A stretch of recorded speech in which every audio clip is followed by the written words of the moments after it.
Oke, yang ini ngomongin saham yang lanjutannya kemarin, tapi untuk kalangan terbatas saja ya. Jadi paling nanti sekitar sebelum tanggal date-nya dividen atau itu tanggal 25. Jadi mungkin ya sekitar minggu inilah ya. Ya, nanti sampai hari Jumat lah. Nanti hari Jumat terus saya take down ini videonya ya. Supaya nggak mengganggu prosesnya, no. Prosesnya IPO dan PUPS kalau tahu-tahu tersebar kemana-mana ya. Jadi gini, kalau yang di video sebelumnya itu kan sudah dijelaskan tentang bagaimana caranya IPO, yang dinilai apa aja, terus habis itu kita menilai satu satu emiten, satu saham itu market makernya siapa, dia yang berpengaruh, oke. Itu yang jadi pertimbangan untuk IPO nanti juga begitu. Kemudian karena ini ada kasusnya AADI, IPO-nya AADI dan PUPS-nya ADRO terhadap AADI, jadi baru sudah ditampilkan cara hitungnya. Ini nggak terlalu penting sebenarnya. Yang penting adalah yang di video kemarin tuh menjelaskan fokus utamanya adalah tentang keberadaan si retail di sini nih, yang retail rakyat jelata ini yang biasanya diwaspadai, yang kurang disukai oleh market maker gitu ya. Nah, sekarang kita bahas skenario-nya. Jadi kalau kemarin masih yang umum-umum ngambil nganu sendiri, kalau ini nganu, ini opini. Opini saya tentang skenario-nya yang mungkin terjadi. Ada tiga. Jadi yang perlu diingat pertama kali adalah targetnya market maker. Market maker itu selalu berusaha menaikkan persentase kepemilikannya dengan cara membeli dari retail. Oke, nah untuk kasus ini itu kira-kira ini dalam kurun waktu 1 tahun, di tahun 2025 nanti kan.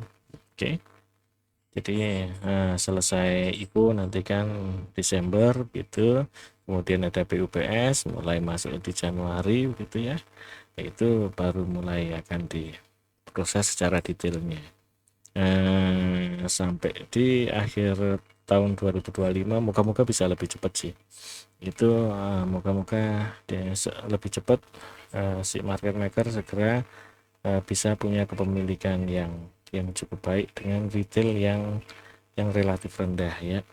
Retail yang relatif rendah itu kira-kiranya masih di sekitar 8%, 9% gitu ya total ya. Jadi kalau di sini nih, di hasil akhirnya ini nah ini ditargetkan sekitar 8%. Ini kan dengan asumsi yang masih 100-100 ini kemarin ya, kan masih 100-100 nih. Oke. Nah, dengan tiga skenario ini pasti nanti jadinya tidak 100-100 sebenarnya. Prediksinya sih, kalau perkiraan loh ya, perkiraan mengikuti mindsetnya market makernya Atru itu, umumnya itu dia akan menjaga di sekitar 9-10%, lalu kalau dia butuh naikkan dengan cepat, itu biasanya sampai di 8%. Jadi perkiraan di asumsi di sini nih biasanya ini mereka ngambil hanya dikasihkan 80% misalnya gitu ya. Kemudian persentase yang ditebus retail itu diusahakan dia sangat rendah sekali. Jadi kira-kira supaya buybacknya nggak terlalu banyak ya, kira-kiranya ya sekitar 50% ya. Nah ini dia masih punya 12%, ini kerja kerasnya ya. Nah nanti kerja keras ini bisa diatur di skenario itu akan jauh lebih mudah nanti. Lewat naik turunnya harga dalam 1 tahun itu biasanya bisa dapat hanya 10%. Kalaupun enggak, nanti dia akan paksakan supaya yang nebus nanti sangat sedikit sekali, sekitar 30%. Sedangkan untuk yang IPO ini biasanya mereka akan berusaha ngambil 20%, kemudian sisanya itu yang diserahkan ke retail hanya sekitar 40%-an biasanya. Biasanya ya, biasanya gitu. Nah, ini kan sudah dapat di 6 nih. Ya, mungkin kalau mau dinaikkan sedikit juga nggak apa-apa. misalnya ini 50% pun nggak masalah ini masih dapat 8. Oke, gitu ya kira-kira. Ini angka perkiraan karena beban di 10% retail rakyat jelata murni. Ini kalau mulai masuk di 10% itu biasanya sudah mulai ya begitulah. Mulai bikin kisruh. Oke. Kita mulai aja skenario pertama. Skenario pertama itu skenario semi baik hati. Semi baik hati itu jadi hitungannya kayak dikasih bunga tapi kayak dikasih iming-iming lah, bukan bunga, dikasih iming-iming gitu ya. Nah, tapi Anda jadi kalau nggak waspada nanti kita terlena malah jadinya kita selalu dalam posisi loss gitu ya. Oke. Jadi ini harus disikapinya, harus diingat bahwa ini akan diusahakan selama di tahun 2025. Kita harus bisa bergerak di tahun 2025 itu apapun yang digerakkan market maker ke sana kita tinggal ikuti dan bisa dapat profitnya ya. Targetnya kan begitu nanti. Tapi kita akan mulai dari IPO dan PUPS-nya. Oke, sekarang kondisi pertama itu market maker itu sudah punya uang dari jualan atru sebelum kumdit dividen. Kumdit dividen itu tanggal 25 Desember. 25 November. 25 November itu ini sudah ada jualan. Mulai dari tanggal 1 tuh dia sudah jualan ini ngumpulin duit ini. Lihat aja nih harganya enggak diturunkan banyak ini. Enggak ada yang turun sampai di 3.600 lagi. Oke. Ya, jadi dia sudah dapat selisih. Jadi nanti kalau dia turunkan sampai ke 2.600 itu dia masih punya selisih banyak sekali itu 1.000, ya kan? Kan perhitungan yang kemarin kan kira-kiranya turun sampai 2.600 2.800 ya. Jadi perkiraan lah ya, secara bertahap itu gradual itu. Nah, mungkin yang awal-awal agak cepetan ya. Nah, ini dia sudah punya duit nih di sini. Oke, ini dia masih jualan sampai tanggal 25 potensinya dia akan masih ada jualan. Kalau beli pun beli sedikit hanya untuk jaga harga. Oke, gitu ceritanya ya. Nih, nah ini uang ini akan dipakai untuk ngeset harga final IPO. Gitu, karena IPO itu sudah masuk mekanisme di dalam BEI, jadi mereka nggak bisa ngatur seenaknya begitu saja. Biasanya mereka juga pakai beli. Nah, yang pertama itu dia akan set di harga IPO paling tinggi 5.900. Oke. Dari sini ya, dari uangnya itu mereka akan gunakanlah uangnya kalau bisa dapat 20% ya. Nah, ya sekitar 50 USD lah. 50 juta USD lah kalau bisa mereka keluarkan gitu ya. Ya sekitar berapa nih? Hanya 700 M. 700 M lah. Ini dibagi orang banyak lagi. Oke. Nah, ceritanya begitu. Tuh ini dikit ini. Ini dikit ini. Oke, jadi mereka akan coba ikutan beli di sana lewat institusi finansial yang foreign yang di sini. Oke, mereka akan ikut di situ. Kemudian, kalau ini sudah harga IPO sudah dapat finalnya di harga ini begitu ya. Oke. Kemudian pas di kumdit ini nanti setelah kumdit setelah kumdit ini kan kumdit dulu ya. Setelah kumdit atru akan diturunkan tuh sangat dalam ya, sangat dalam. Targetnya itu adalah cukup banyak retail yang posisinya floating loss.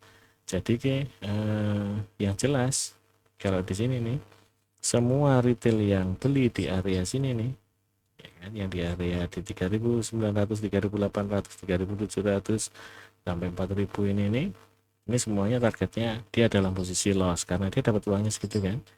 Si market maker sudah dapat uang segini, retailnya sudah mengeluarkan uang segitu tuh. Harapannya dia akan dapat dividen jumbo di situ kan, yang kemudian bisa dipakai buat beli di PUPS. Tapi bebas kan mau beli atau enggak kan. Nah ini ya gini. Oke, jadi ini kalau nanti dia turunkan lagi harusnya di bawahnya ini nih supaya dia dapat selisihnya. Untuk beli lagi dia dapat selisih uang di sini ini gitu ya. Jadi sebagian dari uang ini akan dipakai lagi untuk membeli si adaro di harga bawah sini. Kemudian yang sebagian lagi akan dipakai untuk mengatur si ini harga finalnya itu ya. Nah, ini setelah eh, setelah dia diturunkan, ya kan, sampai posisi floating loss tanggal 5 Desember itu sudah mulai dicatatkan di BEI si AD-nya. Ya, jadi AD sudah dicatatkan di BEI, itu akan dibuat arah 2 kali. Ya, buat arah 2 kali itu harganya akan jadi begini 2 hari itu. Nah, jadi posisinya sudah plus 43%. Nah, iming-iming 43% harganya AD di saat setelah 2 kali arah lalu di floating. Nah, harganya dilepas gitu, nggak dibuat arah lagi. Nanti retail yang sudah minus floating loss di sini akan daripada rugi nunggu ada ru akan naik lagi entah kapan, maka dia akan membeli si AD lewat PUPS karena ada selisih 43%, harganya sudah di segitu. Sedangkan kalau harga segini nih kemarin kan di catatan sini, maka potensinya dia hanya menebus dengan harga sekitar berapa ini kan cuma 59 kan, nggak baca harga 6.000 lah ya. Oke, di 6.000 dia sudah dapat profit marginnya sudah 2.475, udah sekitar ya lumayan lah. 2000 dibagi 6.000 aja udah 30% ya, 33% itu ya kan, apalagi ini 2.400, jadi udah dapat sekitar 40%-an naik ya, 40%-an lah kira-kira ya. Oke, nah pasti mereka akan beli nih, akan mulai tergoda untuk membeli, itu ceritanya. Nah, setelah waktu untuk tebus PUPS-nya habis, harga ADI nanti akan mulai perlahan diturunkan oleh bandarnya Ibu, ya kan, sampai masa kontraknya berakhir gitu. Dia mulai take profit ini bandarnya Ibu.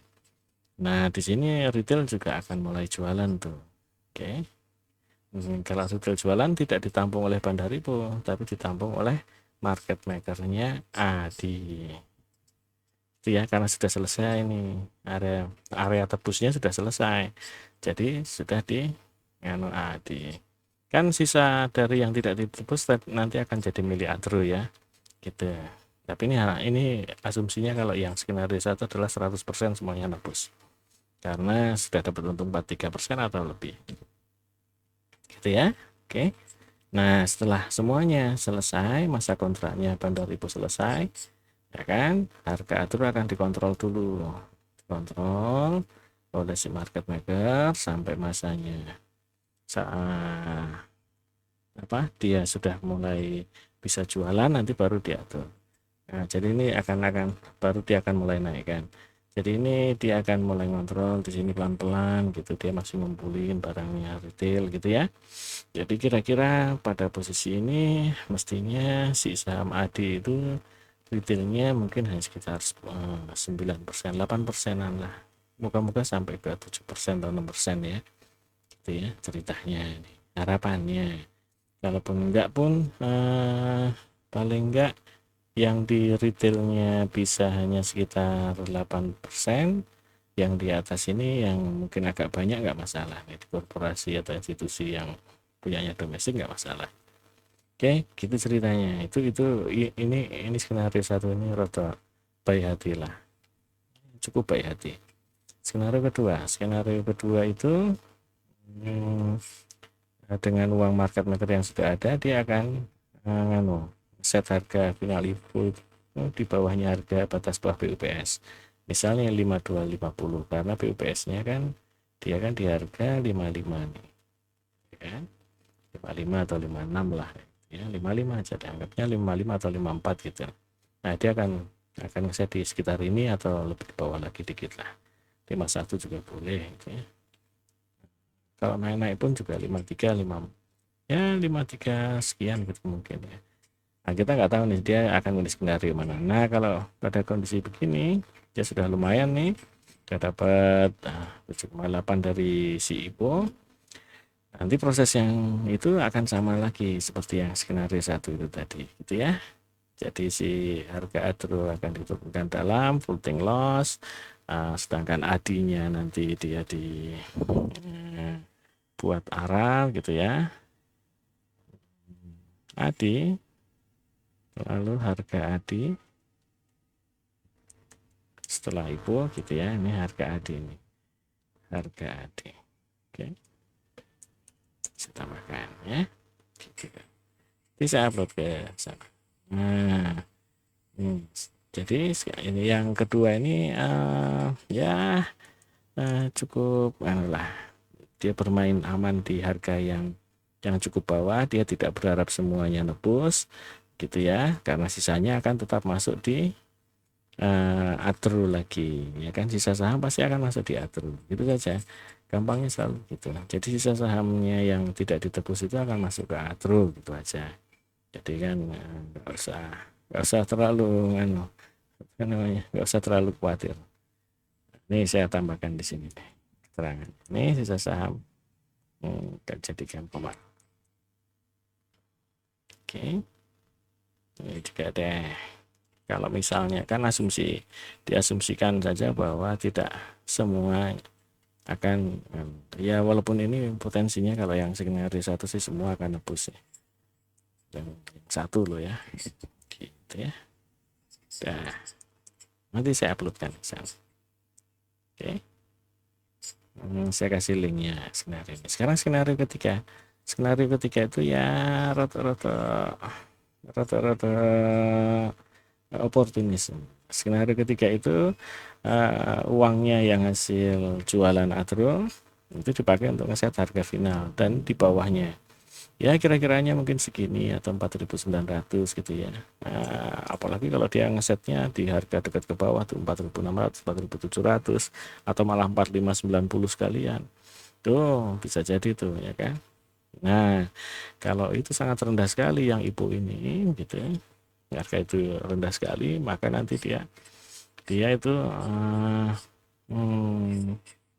punya rentang di saat nanti si harga atru sudah turun setelah bumdet tadi, lalu si harga AD ini setelah IPO dia mulai naik, dinaikkan tapi tidak arah gitu ya, di floatingkan saja, tapi kemudian nanti mulai diturunkan sampai di bawah harga PUPS gitu ya.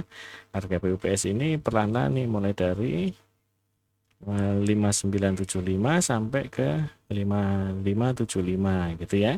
Dia akan ada di rentang itu tuh. Bahkan bisa jadi dia akan turun di bawahnya 5575. Bisa jadi ke 5000 misalnya, gitu kan.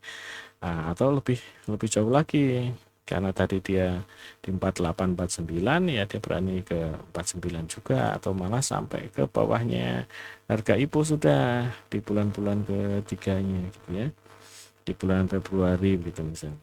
Karena kan Desember PUPS, mungkin Januari itu selama Desember dia udah mulai turunkan sampai di 4.900 gitu kan, atau malah di bawahnya IPO sampai ke 4.300 misalnya gitu, semua yang IPO pun kan. Nah, maka nanti kebanyakan tidak akan nebus. Kalau tidak nebus berarti akan masuk sebagai sahamnya atro. Kalau sebagai sahamnya atro ya kan, itu berarti bagian dari market maker yang tidak aktif di pasar. Bisa jadi modalnya atro ke depan untuk dijual lagi, entah lewat PUPS, entah lewat apa gitu ya, nggak tahu lah, itu banyak caranya gitu ya. Oke, gitu ceritanya. Jadi atro punya tabungan saham yang bisa dijual sewaktu-waktu di pasar gitu ya. Tidak dipegang oleh market maker ini maksudnya ya. Jadi dipegang langsung oleh si atro perusahaan itu. Oke, tidak bisa dijual belikan oleh si Pak Thohir atau Pak siapa yang ada di ASI ini, nggak bisa jualin ini. Oke, gitu ya ceritanya. Nah, lalu baru proses berikutnya akan mulai AD diturunkan full sampai semuanya bisa pada jualan retailnya. Nah, kalau begini nanti terus harga atro bisa mulai dinaikkan lagi ya. Itu ceritanya gitu. Target kalau yang di sini mungkin si retail rakyat jelata itu mungkin di sekitar 8% sampai 9%. Kalau di sini mungkin sampai 7 atau 8 gitu ya. Kalau di sini nih dengan skenario ketiga ini kemungkinan dia bisa hanya di 4 atau 5% lah ini. Jadi ini asik sekali ntar begitu dia sudah selesai, si market maker sudah bisa jualan di November tahun 2025. Nah, Desember 2025 masanya apa namanya? Masanya si window dressing di tahun 2025 tahun depan itu ini bisa dinaikkan kenceng ini. Malah bisa jadi mereka akan menaikkan kencengnya mungkin Juli gitu ya. Habis Mei, sell on Mei, Juni, Juli ya, Juli lah kita Juli. Agustus, September lah mulai masuk itu bisa jadi sudah mulai dinaikkan ini sama si market maker.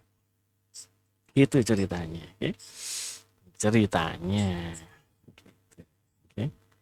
Jadi ya begitulah ya kira-kira caranya dia ya. Moga-moga ini bisa dipahami, tapi ini hanya opini ya, jadi jangan dikirakan masalah Anda akhirnya mau beli atau enggak ya harus mau parep terus pokoknya gitulah gitu ya. Jadi kita kalau karena saya tuh biasanya hanya nggak mau mikir, hanya ngikutin si market maker, jadi ya enak aja, dia mau pakai strategi apa aja ya terserah. Yang nanti kan kelihatan di sana, kalau dia beli ya ikut beli, nanti kalau dia jual ya ikut jual gitu ya. Oke. Nah, tapi kalau mau tahu kira-kira skenario nya yang bisa dibayangkan oleh si market maker, ingat ya, market maker itu nggak mau bagi perusahaannya yang untungnya gede itu ke semua orang, nggak mau. Dia yang kerja keras kok, kita cuma ikut-ikutan gitu. Prinsipnya itu di situ masalahnya. Jadi kita cuma numpang, namanya numpang nggak usah aneh-aneh terus pengen dapat bagian bensinnya apa Solaris segala, numpang duduk manis saja, jamnya turun gitu ya. Oke, nah jadi kira-kira sudah jelas lah sampai situ ya, moga-moga bermanfaat lah. Jadi dipikirkan baik-baik, tapi yang jelas kalau saya tapi ini saya loh ya, nggak ngajak-ngajak loh ya, urusannya kalau sampai nanti terjebak sendiri ya urusannya sampean loh, nggak ngajak-ngajak saya nggak ngajak-ngajak. Kalau saya hitungannya relatif tetap ikut PUPS dan ikut IPO gitu. Oke. Nah, jadi IPO-nya itu untuk dasaran, si saham itu ya mungkin kita akan lihat dalam 1 tahun ke depan lah, cari profit di situ sedikit-sedikit untuk tahu bahwa dia sambil ngumpulin tambahan gitu ya. Kemudian yang hasilnya PUPS ini supaya kita nggak rugi-rugi amat karena ada penurunan si ini ya harga ini, jadi tetap saya tebus gitu ya PUPS-nya, karena alasannya sederhana saja. Jadi kalau ikut IPO itu supaya saya dapat saham awalan, kalau PUPS-nya itu karena saya ngikutin si market maker-nya Adaro itu menebus saham AADI lewat PUPS, maka saya ikut nebus itu. Kalau alasannya sederhana itu aja, ikut PUPS-nya saya tebus itu sesederhana itu saja. Lalu setelah itu nanti sambil jalan dalam waktu 1 tahun ini kita akan mencoba sabar mengikuti si market makernya yang lagi mulai ngumpulin barangnya lagi, supaya persentasenya dia naik, persentase retail rakyat jelatanya turun. Itu butuh sabar. Tapi biasanya Pak Sandiaga Uno sama Pak Thohir itu rodok gesit kalau untuk hal-hal seperti itu, ngumpulin saham dari retail itu rodok cepat. Jadi harapannya sih ini mungkin mulai September tahun depan gitu sudah mulai terasa tuh naiknya ya.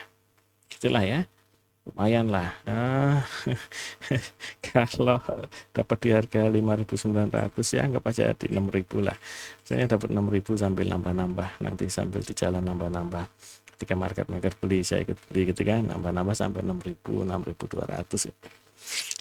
Masih berani lah di situ lah, karena kan begitu kendaraan dua ini, Adro yang sudah ringan ditambah dengan Adi yang sudah barusan di listing dengan beban retail juga sudah dikurangi, itu harapannya akan jadi dua kendaraan awal untuk tiru-tiru seperti Pak Antoni Salim dengan Pak Prayogo Pangestu. Itu ceritanya. Oke, dan jangan lupa nih, ini mulai akhir tahun ini dan ke depan itu Pak Sandiaga Uno sudah fokus di Saratoga lagi. Saratoga memegang sebagian besar punya Atro Strategic Investment ini. Jadi dia pasti akan kembali ke mentalitinya seorang investor yang bermain di bursa ya. Jadi dia pasti akan melakukan sesuatu untuk mengembalikan semua dananya yang sudah pernah dia pakai untuk kegiatan selama ini dia di luar pasar ya. Gitu ceritanya ya. Oke lah, cukuplah segitu aja ya. See you.